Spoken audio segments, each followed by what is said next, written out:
Hello friends, स्वागत है आपका अपने यूट्यूब चैनल में एक नई वीडियो के साथ। तो इस वीडियो में हम बात करने जा रहे हैं आज के नए अपडेट के बारे में। तो क्या कुछ नए अपडेट निकल करके आए हुए हैं जानेंगे इस वीडियो में, तो बने रहेगा वीडियो में अंत तक। अगर बात करें शिक्षक भर्ती के बारे में, तो वर्तमान में जो उत्तराखंड में बेसिक शिक्षक भर्ती 2906 पदों के सापेक्षित चल रही है, जिसमें 70 से अधिक जो महिला अभ्यर्थी हैं, इनका जो चयन है वो रद्द किया जाएगा। तो जानेंगे इस वीडियो में क्या कुछ इसमें अपडेट निकल कर के आए हुए हैं और क्यों इनका जो अभ्यर्थन है वो रद्द होगा, तो क्यों चयन प्रक्रिया से इनको बाहर किया जा रहा है, इस बारे में डिटेल से हम जानेंगे।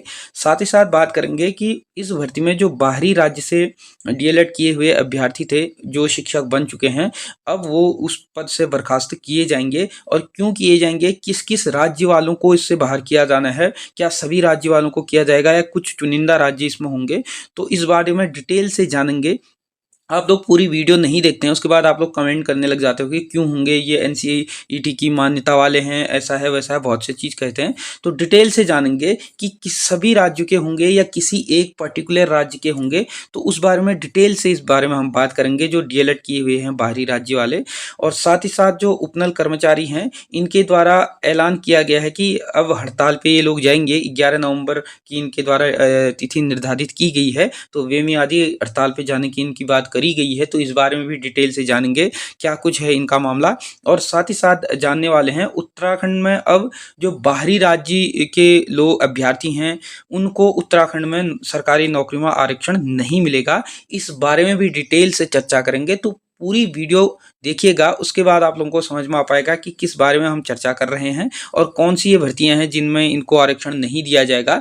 तो सारा कुछ नए अपडेट से लेकर के इस वीडियो के माध्यम से डिटेल से जानने वाले हैं, तो बने रहेगा वीडियो में अंत तक। अगर आप लोग हमारे चैनल पर नए हैं या अभी तक आप लोगों ने हमारे चैनल को सब्सक्राइब नहीं किया है, तो चैनल को सब्सक्राइब और बेल आइकन को जरूर प्रेस कीजिएगा, ताकि इसी प्रकार की नई वीडियो और नए नोटिफिकेशन आप लोगों तक आसानी से पहुंच सके।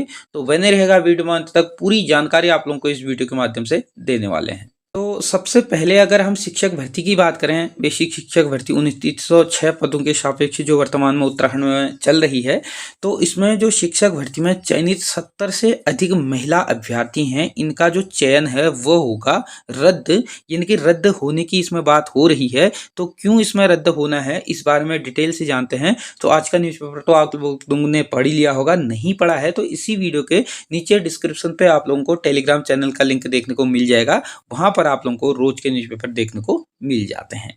तो आप लोग देख पा रहे हैं, इसमें शासन के मुताबिक इन्हें उत्तराखंड में नहीं मिल सकता है आरक्षण का लाभ, यानी कि इनको आरक्षण का लाभ नहीं दिया जा रहा है उत्तराखंड में, जिस कारण से इनका जो अभ्यर्थन है, इनके जो चयनित जो अभ्यर्थी हैं, इनका चयन जो है वो रद्द होना है। तो इसमें क्या कुछ शासन के द्वारा कहा गया है, जैसा कि आप लोग इसमें देख पा रहे हैं।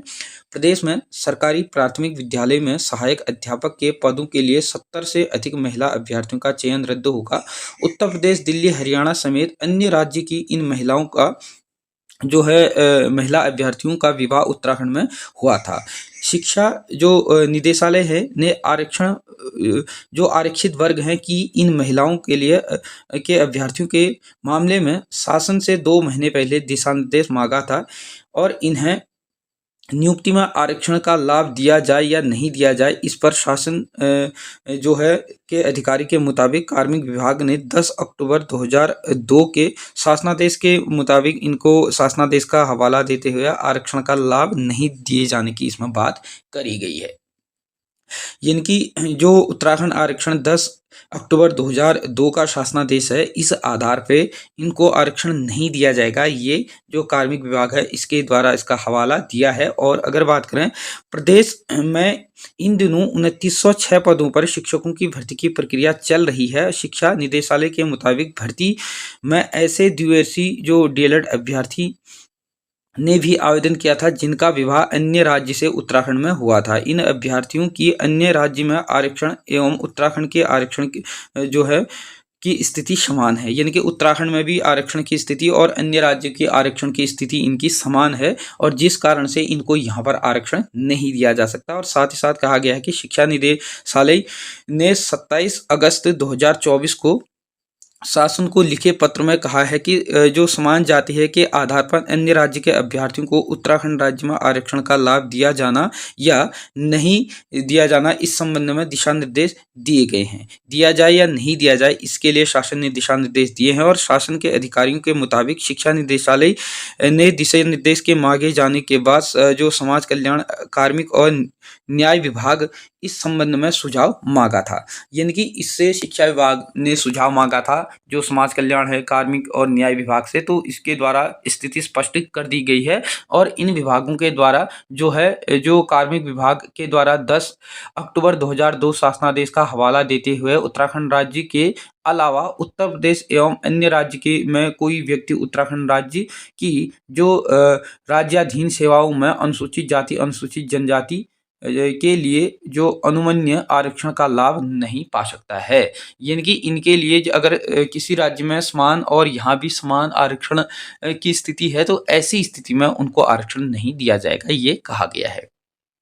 तो इसमें देख सकते हैं नियुक्ति के लिए उत्तराखंड की जो बहुएं हैं, इनके द्वारा पिछले दिनों आंदोलन किया गया था। तो इसमें आप लोग देख पा रहे हैं कि इनके लिए उत्तराखंड में जो है बहुओं के द्वारा पिछले दिनों निदेशालय में धरना प्रदर्शन किया गया था और इनका कहना था कि उत्तराखंड में उनका विवाह हुआ है, जिससे नौकरियों में उनको आरक्षण का लाभ नियुक्ति हेतु दिया जाना चाहिए।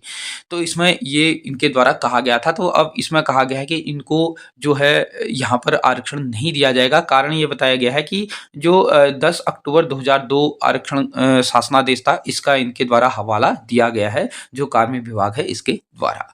अब अगर बात करें कि अदर राज्य से, बहुत से लोग कहेंगे कि क्या अदर राज्य वालों को इसमें बाहर कर दिया जाएगा जो इनकी नियुक्ति भी हो गई है, क्योंकि इसमें अभी जो नियुक्तियां होती हैं वो किसी भी विभाग में नियुक्ति जब होती है उनको 2 वर्ष हेतु टेम्परेरी यानी कि अस्थायी नियुक्ति दी जाती है। उसमें क्या होता है, उनको जो उनके डॉक्यूमेंट होते हैं उनका पूर्ण रूप से गहन उनका अध्ययन होता है, उसके बाद उनको 2 साल के बाद जो होती है परमानेंट शिप मिलती है। तो ऐसे में इसमें बताया जा रहा है कि जो दूसरे राज्य से डीएलएड करके इस राज्य में शामिल हुए हैं तो उनको इसमें बाहर किया जाएगा। तो मामला क्या है देख सकते हैं, ये शिक्षक होंगे इसमें बर्खास्त।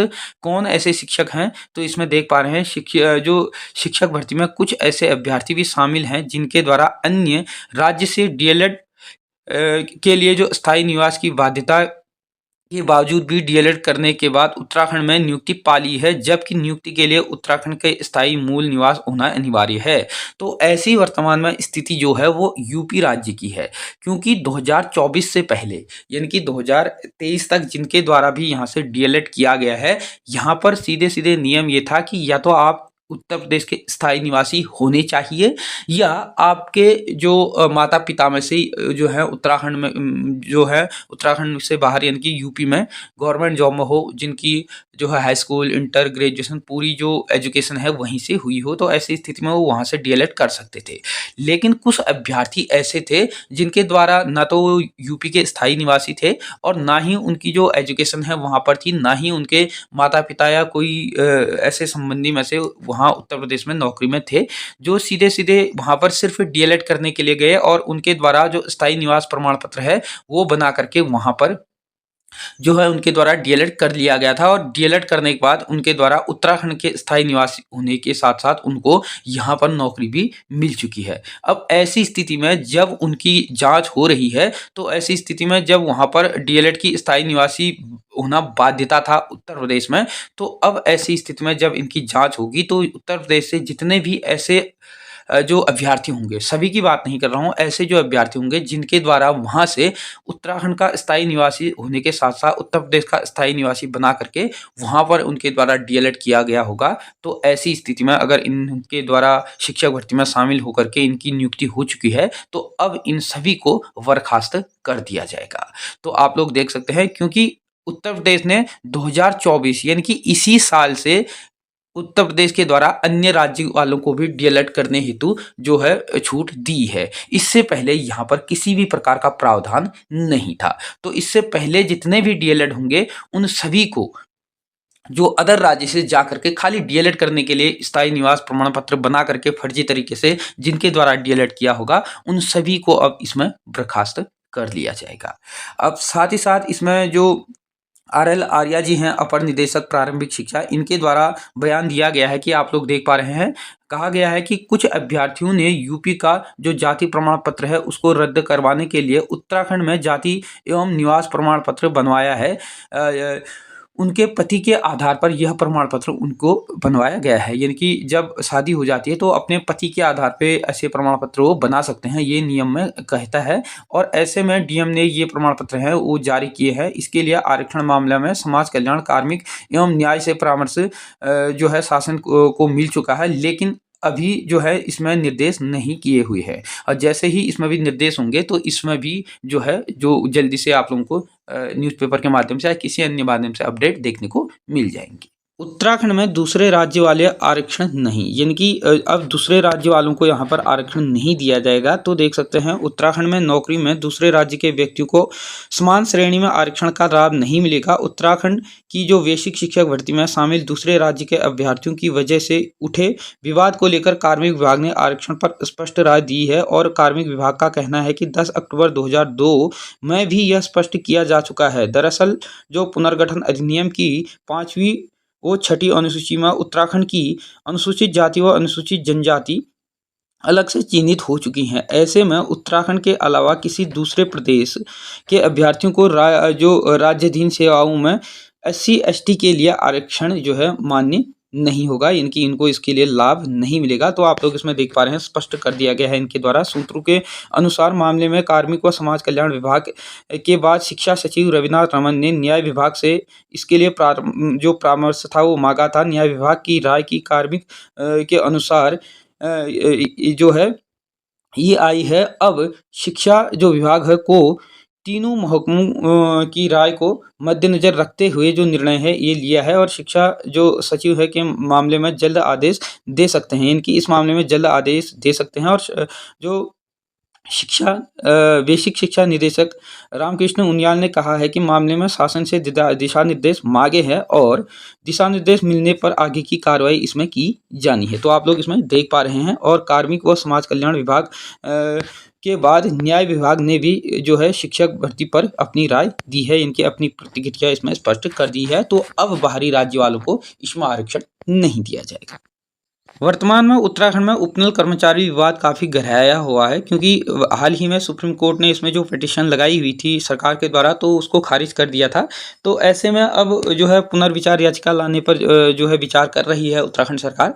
तो इसमें जो उपनल कर्मचारी है इनके द्वारा जो है अब हड़ताल की चेतावनी इसमें दी है और 11 नवंबर से इसमें जो है हड़ताल करने की भी इनके द्वारा बात करी गई है। तो इसमें आप लोग देख सकते हैं उत्तराखंड में जो उपनल संयुक्त मोर्चा की जो यमुना कॉलोनी में हुई बैठक में निर्णय लिया गया है कि यदि सरकार सुप्रीम कोर्ट के आदेशों को लागू नहीं करती है तो 5 नवंबर को जिले में जो बुद्धि शुद्धि यज्ञ किया जाएगा। इनकी सभी जिलों में बुद्धि शुद्धि यज्ञ करने की इसमें बात करी गई है। और कहा गया है कि उसके बाद भी पहल नहीं हुई तो 11 नवंबर को रैली के माध्यम से जो सचिवालय है वहां पर कूच किया जाएगा। और फिर उसके बाद इसमें हड़ताल की इनके द्वारा चेतावनी दी है। और उपनल महासंघ के कार्रवाई में प्रदेश अध्यक्ष जो महेश भट्ट हैं इनके द्वारा कहा गया है कि सरकार यदि सुप्रीम कोर्ट के आदेश को लागू नहीं करती है तो 11 नवंबर को रैली कर सचिवालय कूच किया जाएगा। और विद्युत संविदा कर्मचारी संगठन के प्रदेश जो अध्यक्ष हैं अंकित सैनी ने कहा है कि सभी कर्मचारी एकजुट हों। और आउटसोर्स उपनल वाहन चालक संगठन के प्रदेश जो महामंत्री अजय डबराल ने कहा है कि सरकार हमारी मांग को यदि नहीं मानती है तो प्रदेश की आपातकालीन सेवा, चिकित्सा, विद्युत, परिवहन सेवा बंद कर दी जाएंगी, यानी कि इनके द्वारा हड़ताल की चेतावनी दी है। और संयुक्त मोर्चा के प्रदेश जो संयोजक विनोद गोदियाल जी है इनके द्वारा कहा गया कि सरकार तत्काल सुप्रीम कोर्ट के आदेशों को लागू जो है पर कर्मचारी हित का काम करे। और रैली के बाद सरकार ने सुनवाई नहीं की तो हड़ताल का फैसला लिया जाएगा। और बैठक का संचालन महामंत्री जो विनय प्रसाद हैं इनके द्वारा इसमें करा गया है। तो इसके द्वारा स्पष्ट इनके द्वारा कर दिया गया है कि जल्द ही अगर नहीं किया गया जाएगा तो ऐसे में जो उपनल कर्मचारी है वो इसमें हड़ताल करेंगे। और इनके द्वारा स्पष्ट कर दिया गया है कि बैठक में 5 को बुद्धि शुद्धि यज्ञ, 11 को जो रैली है वो संचालित की जाएगी और ये सचिवालय को कूच करने का इनके द्वारा फैसला लिया गया है। अब इसमें सरकार क्या कुछ रुख अपनाती है वो देखने वाली बात रहेगी। जैसे ही कोई नई अपडेट या नई जानकारी मिलने को आएगी तो आप लोगों को हमारे चैनल के माध्यम से देखने को मिल जाएगी। तो चैनल पे नए हैं तो चैनल को सब्सक्राइब कीजिएगा, वीडियो अच्छी लगी इसे ज़्यादा से ज़्यादा लोगों को शेयर कीजिएगा और साथ में एक लाइक इसको ज़रूर कीजिएगा। धन्यवाद।